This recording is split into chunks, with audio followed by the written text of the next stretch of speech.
My wife texted from Canada, just married my coworker. You're broke and pathetic. I never thought a single text could destroy everything I had built. But that morning, my phone buzzed, and my world flipped upside down. It was from my wife, Emma. The message read. Just married my coworker. You're broke and pathetic. Don't bother calling. At first, I laughed, not because it was funny, but because I couldn't believe it. Emma and I had been together for 7 years, married for 3. We'd gone through job losses, family issues, and even moved cities together. But this? This was something out of a bad dream. I sat on the couch, staring at the message, hoping it was some kind of sick prank. But when I called her, my call went straight to voicemail. Then I checked her location, she was really in Canada. That's when the reality hit me. I didn't scream. I didn't cry. I just sat there, numb. After a few minutes, I texted her back one word. Cool.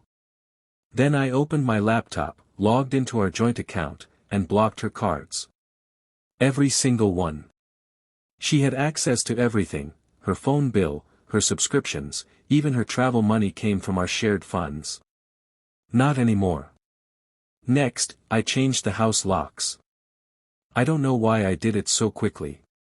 Maybe it was instinct. Maybe it was anger disguised as calm.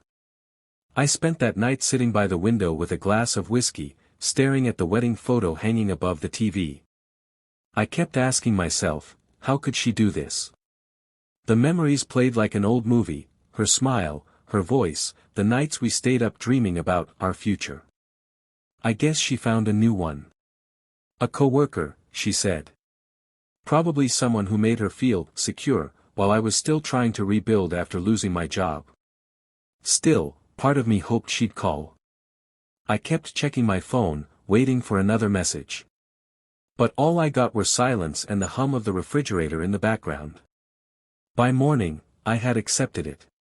Or so I thought. I got up, made coffee, and began drafting a divorce message to my lawyer friend. That's when I heard the knock. It was the police. 2 officers stood at my door. One of them said, "Sir, we received a complaint from your wife. She claims you've stolen her property and frozen her assets illegally." For a moment, I couldn't speak. I just blinked at them, the words bouncing around in my head. She married someone else, and now she's calling the cops on me. I stepped aside, letting them in. My hands trembled, not from fear, but from disbelief. That's when I realized, Emma wasn't done with me yet. The officers stepped into my living room, their faces calm but serious. One of them, a tall man with kind eyes, asked me to sit down. "Sir, your wife, Emma Parker, has reported that you froze her bank accounts. Is that true?" I nodded slowly. "Yes. But she also texted me yesterday from Canada, saying she married her coworker and that I was broke and pathetic. I assumed that meant she wasn't coming back." The second officer, a woman, raised an eyebrow. "She said that?" I handed them my phone. Her message was right there, cold, heartless, and final. The officers exchanged glances. I could tell they weren't expecting that. The tall one sighed. "We're just following up on a complaint. If what you're saying is true, this sounds more like a personal dispute than a crime." I nodded. "Exactly. She left me. She's in another country, married to someone else. What's mine stays mine." They took a few notes, apologized for the inconvenience, and left. But the moment the door closed, I felt the weight of everything hit me again. That's when anger kicked in. I wasn't the perfect husband, but I didn't deserve to be humiliated like this, not after everything I did for her. I supported Emma through her career switch, her anxiety, her family drama. When I lost my job, she promised she'd stand by me. I guess her definition of loyalty had an expiration date. I opened my laptop again, not to unblock her cards, but to look up her new husband. It didn't take long. Her social media had a new picture, Emma in a white dress, standing beside a man I'd seen before. I froze when I realized who he was. Daniel. Her coworker. The guy who used to call me, bro, every time he came over for dinner. I scrolled through the comments, congratulations. So happy for you. You two are perfect together. Each one cutting deeper than the last. But then I noticed something strange. The photo had been uploaded weeks ago. Before her message. Before she even left the country. That's when my confusion turned to disgust. She had been planning this. Maybe even while we were still sharing a bed. For the rest of the day, I stayed quiet. I didn't text, didn't post, didn't call anyone. I just sat there thinking. By evening, my phone buzzed again, but not from her. It was a message from Daniel. You didn't have to block her cards, man. She's really struggling out here. Can't you just move on? That was it. No apology. No shame. Just a casual message, as if he hadn't just destroyed my marriage. I didn't reply. Instead, I took screenshots of everything, her text, his message, her photos, and sent them to my lawyer friend. Within hours, he called me back. Good move, James. Keep everything. She can't legally accuse you of theft if she abandoned the marriage and publicly declared a new one.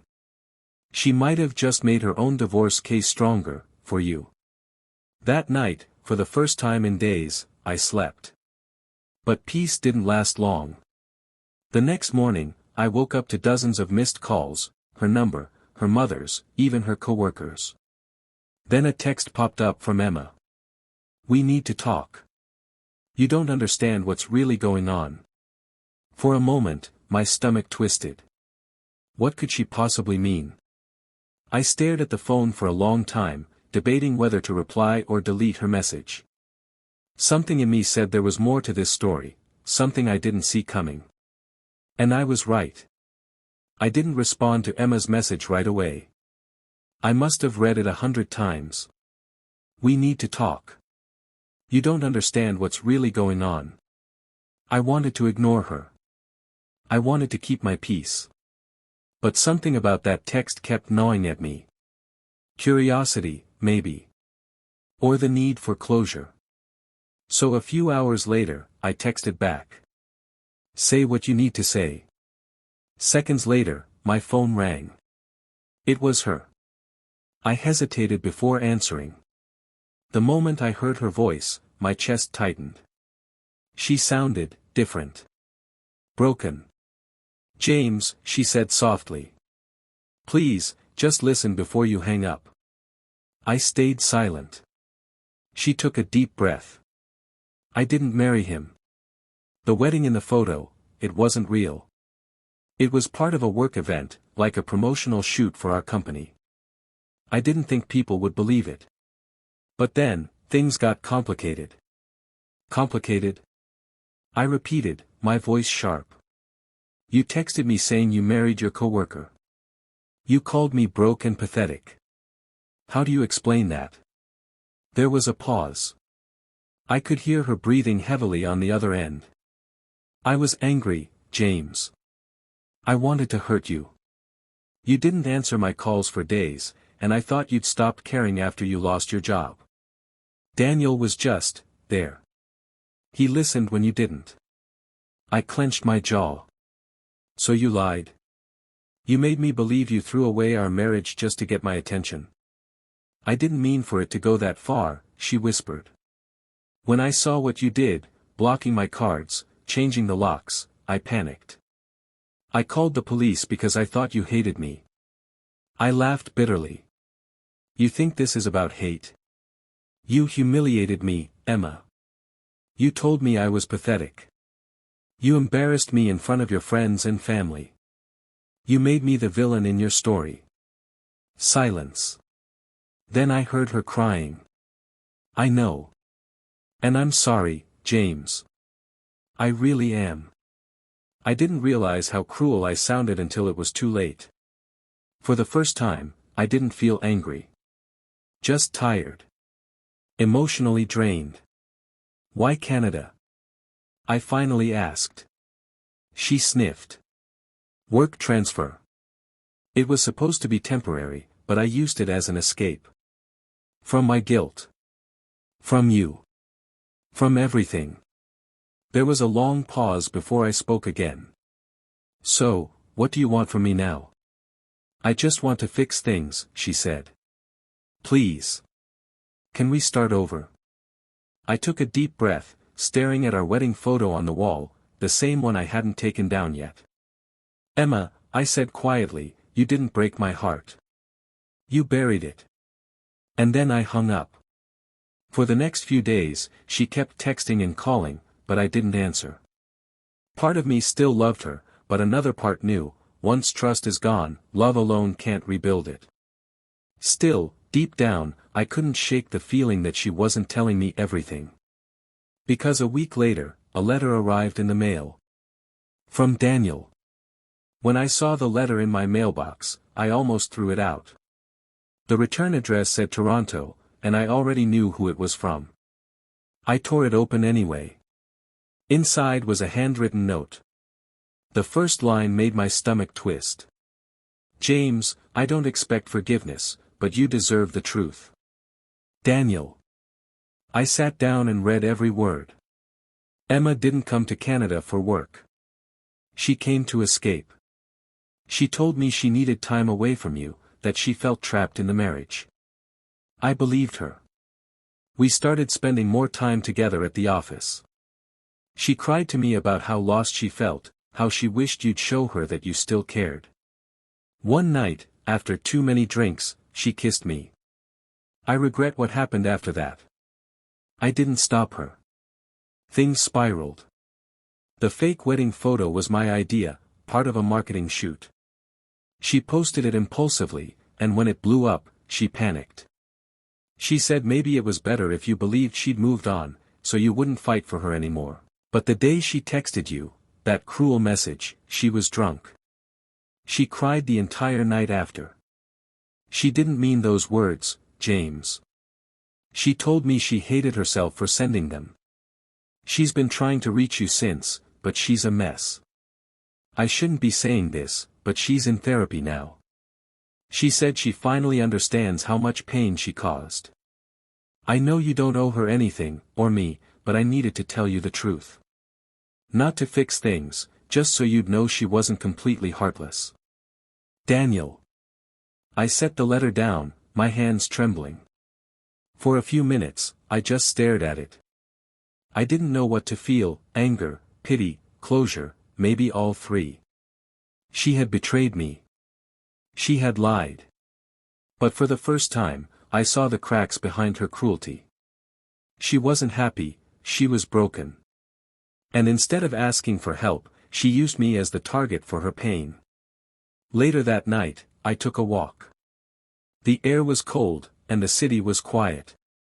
For months, I'd been drowning in anger, replaying that one message over and over. But now, all I felt was release. I didn't want revenge. I didn't even want an apology. I just wanted peace. When I got home, I opened my phone and typed out one final message to Emma. I got Daniel's letter. I know everything. I forgive you, but I'm done. I wish you healing, not us. Then I blocked her number, for good this time. Days turned into weeks. Slowly, I started rebuilding my life. Got a new job. Sold the house. Moved to a smaller apartment. The silence that once felt heavy now felt peaceful. One afternoon, while packing boxes, I found an old photo of us, smiling on our wedding day. For a moment, I smiled back. Not because I missed her, but because I finally understood something important. Sometimes, closure doesn't come from the person who hurt you. It comes from the strength you build after they're gone. As I slid the photo into a drawer, I whispered to myself. Cool. The same word that started my heartbreak, now ended it. Don't forget to like, subscribe, and turn on the bell for more emotional true stories every week.